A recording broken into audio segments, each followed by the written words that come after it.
보겠습니다. 베니스로 가겠습니다. 베니스는 공화국이었습니다. 1000년 동안 계속된 공화국이었습니다. 베니스의 그 찬란한 문명, 위대한 건축, 예술은 군대가 있었으므로 유지될 수가 있었습니다. 베니스 하면 해군을 이야기합니다. 해군.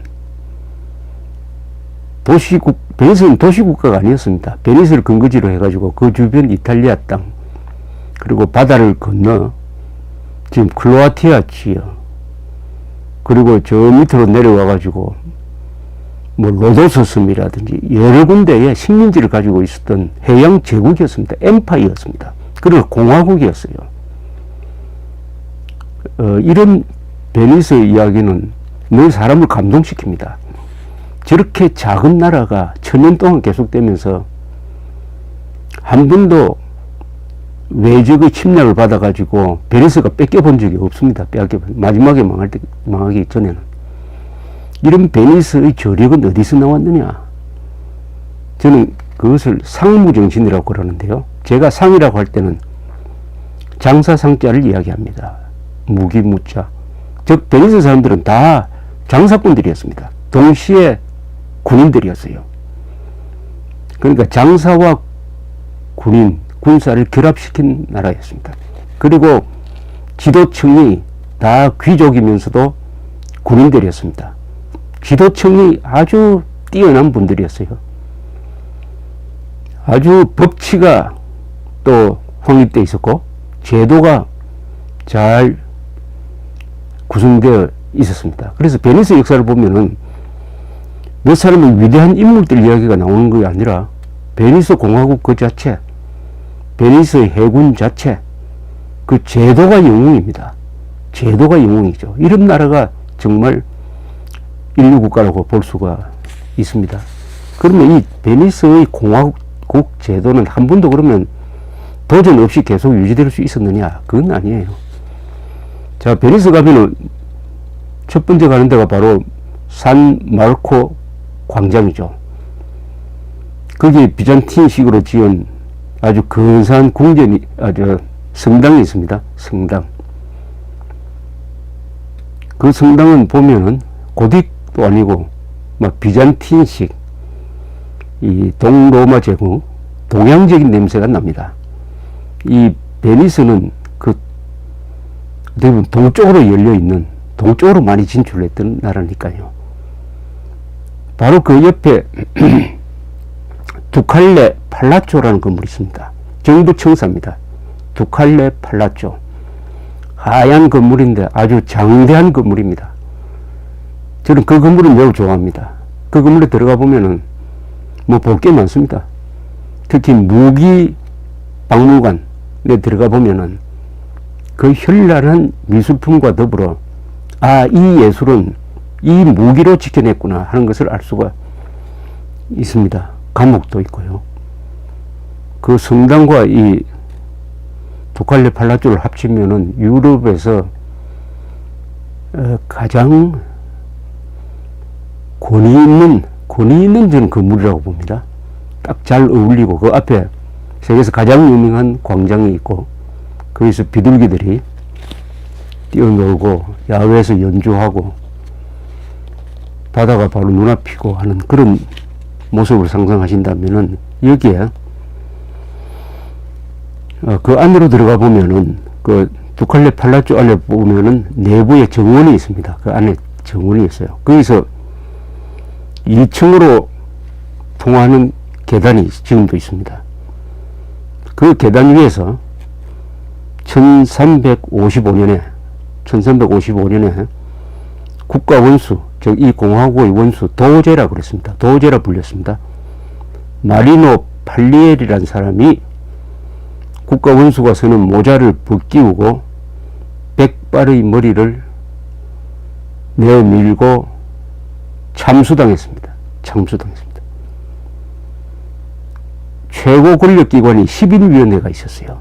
이 10인위원회의 한 사람이 참수당한 그 파리엘 도제의 머리를 찔러가지고, 창끝에 찔러가지고 발코니로 나가서 청중들에게 이렇게 선언을 했습니다. 나라를 배신한 자에게 정의를 구현했다. 그리고 이자와 음모를 꾸민 11명은 참수형이 좀 중한 처형 방법이니까 하나 낮춰가지고 교수형을 처해서 죽였습니다. 무슨 죄를 저질렀느냐? 요새 우리나라식으로 말하면은 이 팔리에라는 사람은 국채 변조, 국채 변경의 죄를 저질렀습니다. 국채 변경이라는 건 뭐냐? 반공 자유민주주의 체제를 사회주의 체제로 바꾼다든지, 공화정을 왕정으로 바꾼다든지, 또는 법치주의를 무시한다든지 하는 요게 국채 변경입니다. 국채 변경. 그럼 대한민국이 민족사의 유일한 정통국가인데, 한반도에서 유일한 정통국가는 대한민국인데, 아니다. 북한도 국가다. 대한민국과 맞먹는 국가다라고 인정하면 이것도 국채 변경입니다. 이런 국채 변경의 죄를 이 사람이, 파리에라는 사람이 저질렀습니다. 어떻게 했냐? 왕정으로 바꾸려고 그랬어요. 그래서 좀 못 사는 사람들 충동질 해가지고 데모를 하도록 시켜가지고 그걸 계기로 해가지고 뭐 계엄령을 편다든지 해가지고 공화정 왕정으로 바꾸려고 기도를 하다가 붙잡혔습니다. 그래서 사형에 처해진 겁니다. 그래야 베니스가 1000년 동안 계속 공화정을 유지할 수 있었습니다. 이런 죄가 있습니다. 이 반역 역적죄 중에서 제일 큰 역적죄가 뭐냐? 왕을 죽이는 죄, 영토를 적국한테 넘겨버리는 죄, 그리고 헌법을 단순하게 위반한 정도가 아니라 헌법의 핵심인 국가의 정체성과 정통성을 마음대로 변경하고 무시하고 뒤집는 죄, 국기문란죄죠, 말하자면. 이런 걸 다 합쳐가지고 흔히 대역죄라는 표현을 씁니다. 이 대명률에 있는 표현인데, 대역죄. 똑같은 말이 영어에도 있습니다. 하이 트리전이라고 그래요. 하이 트리전. 최고의 반역이라는 거죠. 이 하이 트리전은 보통 사형입니다. 한국에도 여기에 해당되는 죄가 형법에 있습니다. 여적죄라고 합니다. 그러니까 적과 합세하여 조국에 대항한 자를 여적죄라고 하는데, 우리 형법에서 아마 거의 유일할 겁니다. 유일하게 사형만 규정합니다. 사형만 규정해요. 그러니까 이건 뭐냐면, 국가 원수라도 국채 변경을 한다든지, 영토를 적에게 넘겨버린다든지, 그리고 민족사의 정통성을 놓고 지금 남북한이 싸우고 있는데, 우리가 그 위치를 스스로 포기하고 북한도 대한민국과 맞먹는 국가다, 북한을 국가로 인정하는 순간 그것은 대역죄를 저지르는 것이 됩니다. 그래서 헌법 개정을 통해서 그렇게 하는 것도 불가능합니다. 쉽게 말하면 헌법 제4조 3조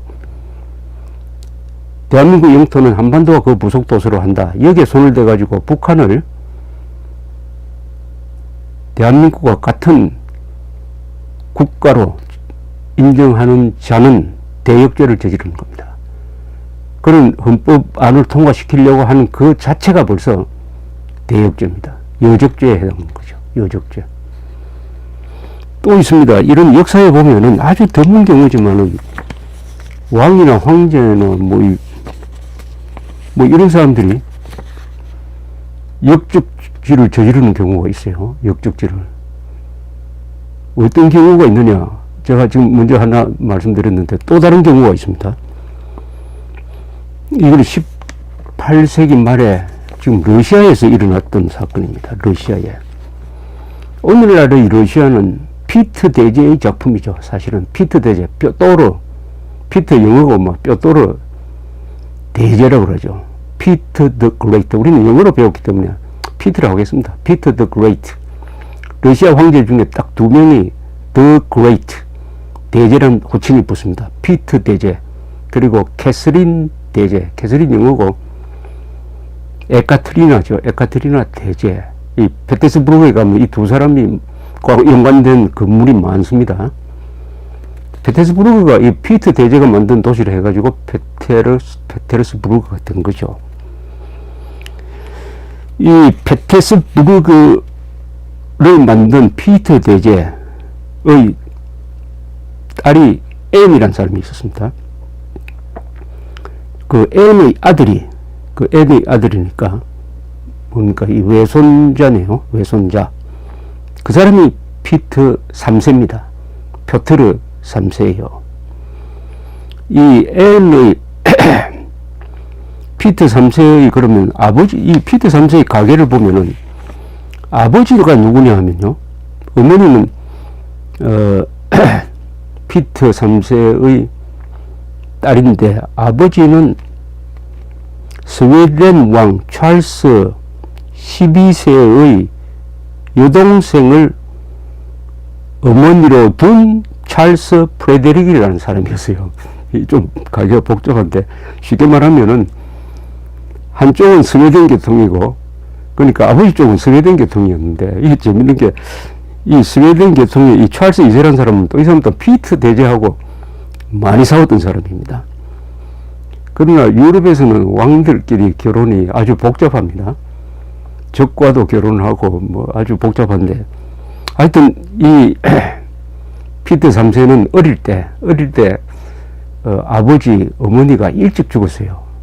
근데 11살에 덴마크에 있던 홀스타인 공국입니다. 홀스타인 공국의 공작이 되었습니다. 11살에. 그렇지만 주로 독일 사람들이 주변에, 프러시아죠. 프러시아 계통 독일 사람들이 주변에 있으면서 이 어린 공작을 잘 돌보고 교육하고 했습니다. 그러니까 독일적 분위기에서 자랐어요. 이게 중요합니다. 독일적 분위기에서 자랐는데 피는 러시아 피인데, 그러다 보니까 독일을 좋아하게 됐습니다. 그때 독일 왕이 누구냐면은 프레데릭 2세, 이것도 영어고 저 독일 말로는 프리드리히 2세죠. 이 사람도 프레데릭 더 그레이트라고 합니다.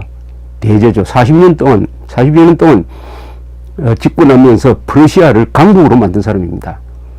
이분은 아주 계명군주라고 하면은 에카테리나 대제도 계명군주, 피터 대제는 막 계명군주라고 부르기에는 너무 무서운 사람이고, 이 프레데릭 2세는 아주 교양 있는 사람이고 예술을 좋아하는 사람인데, 일단 딱 왕이 되자 전쟁을 많이 했습니다.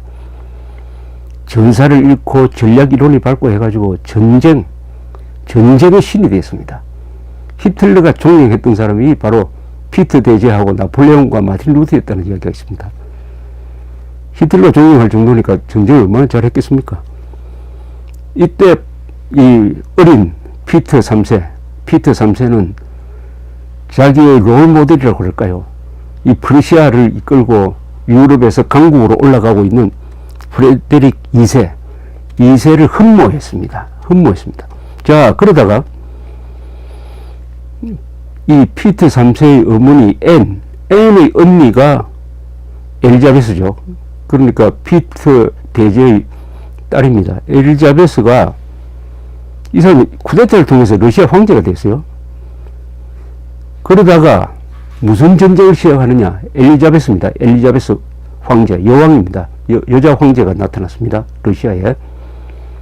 피터 대제의 딸이라는 것이 후왕이 돼가지고, 이때 프러시아가 실레지아 그냥 작생주를 막 침공하고 하니까 여기에 일종의 유럽 전쟁이 생깁니다. 이걸 7년 전쟁이라고 그래요. 7년 전쟁은 어떤 판도냐 하면은 프러시아와 영국이 같은 편이고, 러시아, 오스트리아, 프랑스가 같은 편이에요. 이 7년 전쟁이 이제 벌어지는 겁니다. 이 7년 전쟁을 하는 과정에서 결국은 마지막에 가면은 프러시아가 코어나로 몰립니다. 프러시아. 영국은 또 제대로 도와주지도 않아요. 완전히 그 영웅적인 프레데릭 2세가 시작한 전쟁입니다. 그래서 몰락 위기에 포위망이 형성돼 가지고 프랑스, 오스트리아, 러시아입니다. 영국이 도와주지 않으니까 혼자서 이 3대 제국을 상대하려니까 얼마나 힘들었겠습니까? 이 순간 이런 일이 벌어집니다.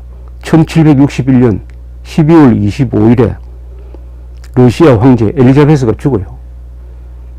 유언으로서 자기 여동생의 아들인 피터 3세를 불러가지고 이미 불러놨습니다. 참 이미 불러놨는데 불러서 후계자를 키우고 있었습니다. 36살에 이제 후계자가 되는 거예요. 그래서 피터 3세, 뼈트르 3세로 등극을 합니다.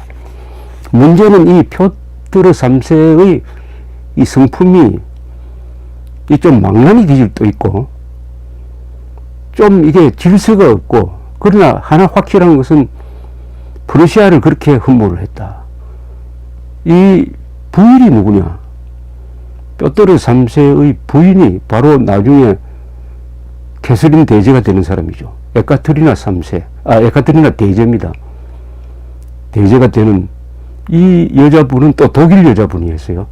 아주 똑똑하고 미모가 출중하고 또 남자를 좋아하고 하는 그런 관계였습니다. 이미 그러니까 황태자 비가 돼 있는데도 양쪽이 서로 막 바람을 피우고 또 그걸 또 다 용인하고 하는 이런 분위기인데 일단 황제가 됐습니다. 자, 황제가 된 뼈트르 3세, 피터 3세가 취한 첫 번째 조치가 뭐냐? 그동안 같이 싸우던 프랑스, 오스트리아와의 동맹을 깨버립니다. 동맹을 깨고 코너로 몰아넣은 이제 항복만 기다리는 이 프러시아와 우호 관계를 맺어버리는 거예요. 기가 막히는 일이 벌어집니다. 그러니까 오스트리아하고 프랑스는 아주 의안이 벙벙했겠죠. 이제 다 이긴 전쟁인데, 그리고 러시아 군대는 또 얼마나 황당했겠습니까?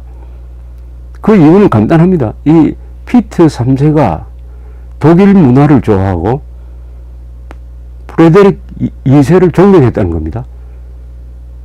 그러니까 휴전 딱 해버리고 코로나로 몰렸던 프레데릭 2세는 기적적으로 살아나고, 이렇게 해서 7년 전쟁이 결말이 다 이긴 전쟁을 완전히 프레데릭 2세가 이기는 전쟁으로 바뀌어버렸습니다.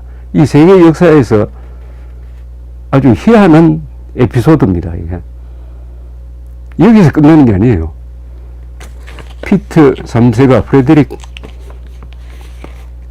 2세한테 쓴 편지에 뭐라고 그러냐? 나는 러시아의 황제보다는 프러시아의 장군이 되고 싶습니다. 이런 글을 쓰고 있습니다. 자, 이렇게 해놓고는 뭘 하느냐? 이제는 러시아 군 장교들이 자존심 상할지만 골라서 합니다. 군대의 복장, 훈련 전술을 프러시아로 바꾸자, 이래 된 겁니다. 이 군인들은 이 유니폼을 중요시합니다.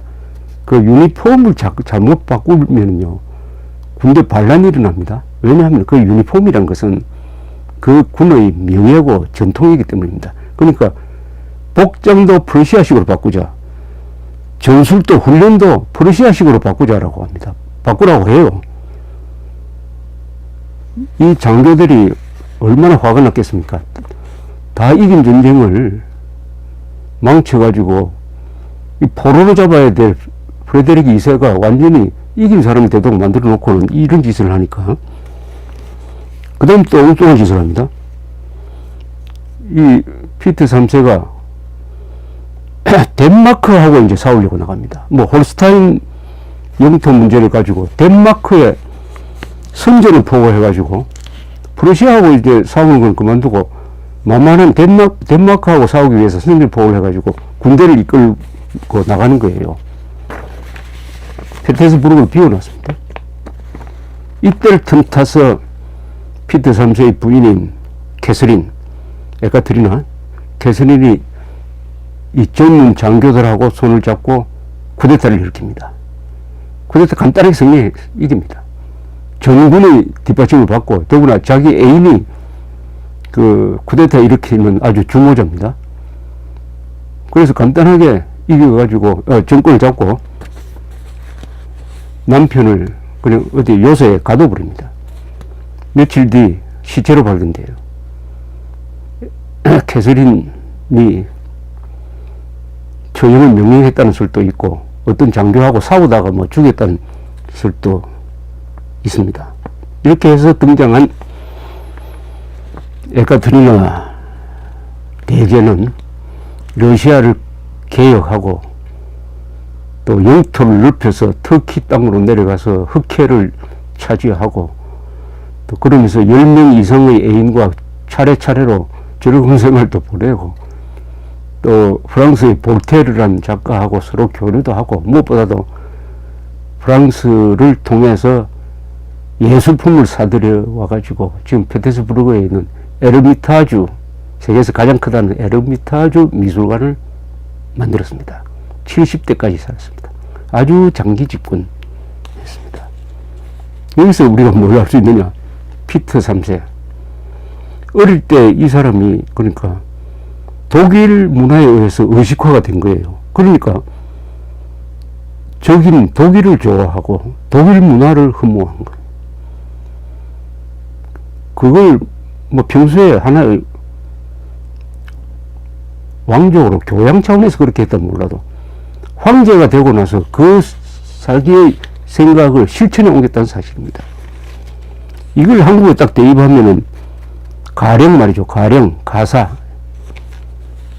김일성을 흠모하고 주체상성을 숭배하는 자들이 대한민국에서 정권을 잡아가지고 이제 코나로 몰린 북한 정권을 살려주는 정도에 끝나는 것이 아니라 국군의 명예를 그리고 자존심과 자부심을 해치는 행위를 하고 이 한미동맹을 끊어버리고 중국이나 북한과 뭘 좀 해보려고 하는 이런 짓을 하는 것하고 비슷한 겁니다. 비슷한 거죠. 그 출발점이 어디냐? 이게 중요합니다. 피터 3세가